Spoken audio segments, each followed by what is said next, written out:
बमबारी हो रही थी तेहरान पर। स्ट्रेट ऑफ हॉर्मुज़ बंद था और आलमी जंगे अजीम का काउंटडाउन शुरू हो चुका था। तब पाकिस्तान ने वो कर दिखाया जो पूरी दुनिया मिलकर भी नहीं कर सकी। पाकिस्तान से दो जहाज उड़ते हैं, एक जहाज उतरता है तेहरान में एक एक्टिव वार जोन के दौरान और दूसरा जहाज एक साथ सऊदीया, कतर, इजिप्ट और तुर्की का दौरा करता है। और फिर दुनिया ने देखा कि पाकिस्तान ने अकेले आलमी जंगे अजीम को रोक दिया। इस्लामाबाद पीस टॉक 21 घंटे चलती रही। अमेरिकन डेलीगेशन, ईरानियन डेलीगेशन और पाकिस्तान बीच में शटल डिप्लोमेसी करता रहा, लेकिन कोई पीस एग्रीमेंट नहीं हुआ, कोई डील नहीं हुई। अमेरिकन डेलीगेशन पाकिस्तान छोड़कर वापस चली गई और ईरानियन डेलीगेशन को भी पाकिस्तान ने एस्कॉर्ट कर दिया तेहरान तक। स्ट्रेट ऑफ हॉर्मुज़ दोबारा बंद हो गया। तेहरान पर बमबारी दोबारा शुरू हो गई। ऑयल प्राइसेस फिर से आसमान चूमने लगी। ग्लोबल मार्केट्स क्रैश कर रही थी और दुनिया एक बार फिर आलमी जंगे अजीम के बिल्कुल करीब आ गई थी। तब पाकिस्तान ने एक ऐसा फैसला किया जो दुनिया ने एक्सपेक्ट नहीं किया था। कोई ट्वीट नहीं, कोई प्रेस कॉन्फ्रेंस नहीं, कोई स्टेटमेंट नहीं, आया तो सिर्फ एक्शन। पाकिस्तान से एक साथ दो प्लेन टेक ऑफ करते हैं और एक ऐसे मिशन पर जाते हैं जो दुनिया के मुताबिक बहुत ही ब्रेव और डेंजरस डिप्लोमेटिक मिशन था। पहला प्लेन गया तेहरान। याद रखो, तेहरान पर उस वक्त बमबारी हो रही थी। ईरान की कैपिटल अंडर अटैक था और कोई भी वहां जाने के लिए तैयार नहीं था। लेकिन पाकिस्तान के फील्ड मार्शल आसिम मुनीर आला क़यादत के साथ तेहरान के लिए रवाना होते हैं। बमबारी के बीच में तेहरान एयरपोर्ट पर उनका प्लेन उतरता है। ये एक मैसेज था पूरी दुनिया को कि पाकिस्तान ईरान के साथ कंधे से कंधा मिलाकर खड़ा हुआ है, चाहे हालात कुछ भी हो। तेहरान में फील्ड मार्शल आसिम मुनीर ने मीटिंग्स की। पहली मीटिंग ईरान के फॉरेन मिनिस्टर अब्बास अरागची के साथ,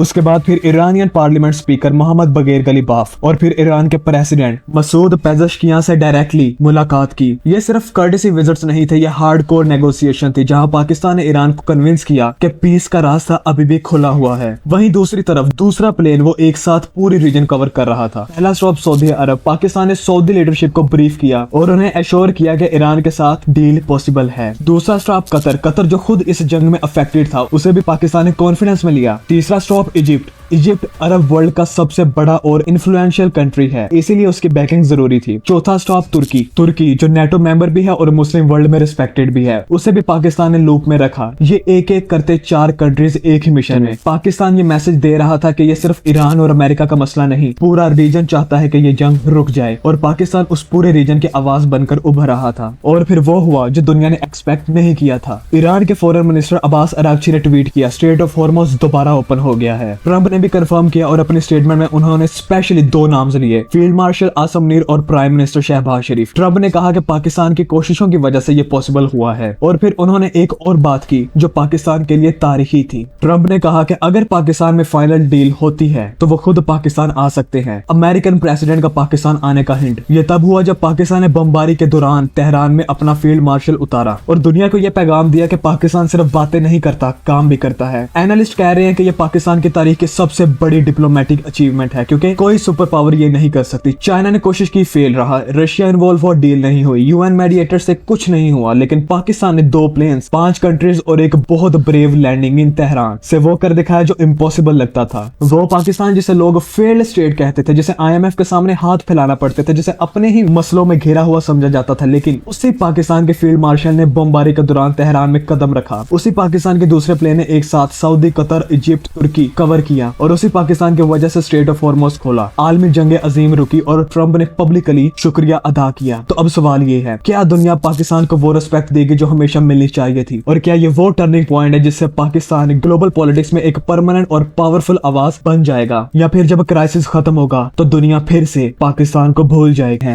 अगर डोनाल्ड ट्रंप इस्लामाबाद आया तो ये वो तारीखी मोमेंट होगा जो पाकिस्तान को हमेशा के लिए ग्लोबल डिप्लोमेसी का परमानेंट सेंटर बना देगा और ये डील आलमी जंगे अजीम को हमेशा के लिए रोक देगी। और अगर डोनाल्ड ट्रंप या अमेरिकन डेलीगेशन पाकिस्तान नहीं आती तो स्ट्रेट ऑफ हॉर्मुज़ बंद हो जाएगा, बमबारी फिर शुरू हो जाएगी और वो मौका जो पाकिस्तान ने हासिल किया था दुनिया में अमन कायम करने का, वो हमेशा के लिए खो जाएगा।